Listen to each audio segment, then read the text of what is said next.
This is a lesson on energy metabolism. It's a lesson that some students find a little more challenging, but also very interesting. To begin with some basic definitions.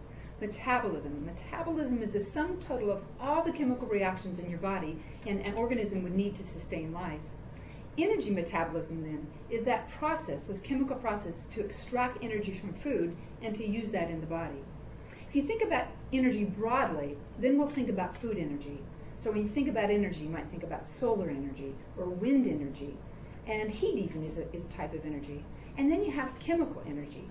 So chemical energy is the energy in a substance that can be released through a chemical process. Calories are a way that we measure that. So when we say something has 100 calories, that's the amount of chemical energy that could be measured there. There are 4 different places we can get energy for our body. We can get it from fat, protein, carbohydrates, and alcohol. There are other substances that we consume, but we don't have the chemical processes to get the energy out of it. That would be things like vitamins and minerals and water. Some basic concepts in this lesson that you're going to get.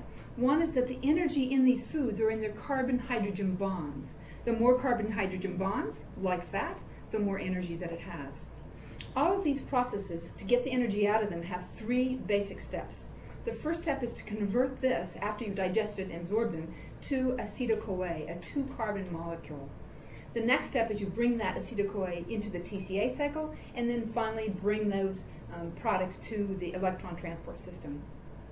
In response to that, the body will have 3 end products. You'll have carbon dioxide, water, and ATP, which is the molecule the body uses to actually transfer energy. It does not use the energy directly from the carbon-hydrogen bond, but actually uses this molecule called ATP.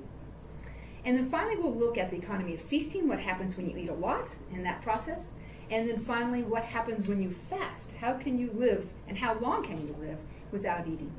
So the lesson on energy metabolism is one a little bit more challenging for some students, but again, one I think you'll find very interesting.